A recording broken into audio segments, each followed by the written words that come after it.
ഒരേപോലെ ആയിരിക്കും മരം. പിന്നെ ഇതെന്താ വെച്ചാൽ നല്ല ഉണങ്ങിയ മരമാണ്, ഡ്രൈ ആയിട്ടുള്ള മരമാണ്. നാടൻ തേക്കാകുമ്പോൾ കുറച്ച് പച്ചയായിരിക്കും, അത് ഗ്യാപ്പ് വരാനുള്ള ചാൻസ് ഉണ്ട്. ഇത് ഗ്യാപ്പ് വരില്ല, പിന്നെ പൂച്ചി ഉറക്കുത്ത കാര്യങ്ങളൊന്നും ചെയ്യില്ല. നോ കെമിക്കൽ ഉണ്ടാവില്ല. നാടൻ തേക്കിൽ കെമിക്കൽ ഉണ്ടാവും. ഇത് നമുക്ക് കുറച്ച് വർക്ക് വരുന്ന മോഡലാണ്. ഇത് സ്പെഷ്യൽ റേറ്റ് വരും 39,900 നമുക്ക് ഓഫർ വരും. ഡിപ്പോത്തേക്കൊക്കെ ഡബിള് ഇതിന്റെ ഇരട്ടി വിലയാണ് മാർക്കറ്റിൽ വരുന്നത്. നമുക്കത് ഓഫർ പ്രൈസ് ആണ് 39,900 വരും. ഇത് ചാരുപടി മോഡൽ.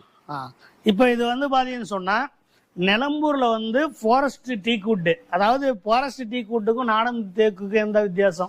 ഫോറസ്റ്റ് തേക്ക് നാടൻ തേക്കും പറഞ്ഞ, നാടൻ തേക്ക് മറ്റേ പച്ച മരമായിരിക്കും.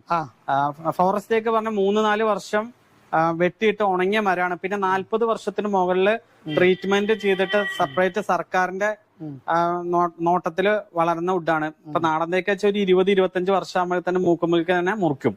അപ്പൊ നമുക്ക് അതില് കുത്താതിരിക്കാൻ കെമിക്കൽ